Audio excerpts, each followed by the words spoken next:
Do you ever get one of those days? Yes, you do. Everybody does. When you're trying really hard to be creative and it's just not working for you. Underneath this piece of work, there is a whole other story going on.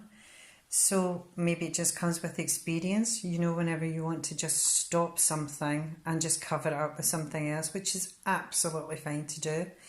But before I did that, I was experimenting with this technique, which was ripped sandpaper that I just ripped by hand because I was interested in the edge. Always interested in the edge and really like collage.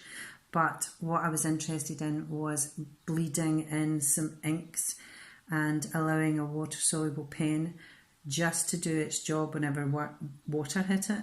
And this was a catalyst for this piece here, which became a little bit more vibrant. And so you can see that there are multiple layers on this one as well. You can see little hints of purple. So we've got some black ink, we've got some pink ink, we've got water-soluble pens, and we've got some washes that are happening there naturally. So I don't know whether or not it is just knowing a sketchbook and knowing that you'll be able to come back to it. This isn't finished. I'm still not completely sold on the idea, but there are some that I really like, and it's probably the first lot that I did that I'm really interested in. But this will develop and it'll become something else because I've got complete faith in myself that it will. This page has become something that, again, is just not rocking my boat, and I will come back to that.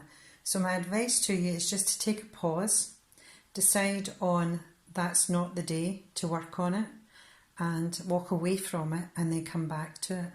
So all of the information that I ripped out of here I kept and I stuck down just at the front of my sketchbook. And yeah, I'll develop that. I'll get rid of the graphics that are behind it, might keep some of them, who knows. Your sketchbook is constantly evolving and you're in total control of it. So if you get to a point where you're not happy, just stop, take a breather, have a cup of coffee and come back to it, whether it's that day or the next day, or just leave it sitting. Your mind will be working subconsciously on it, and then try again. Bye.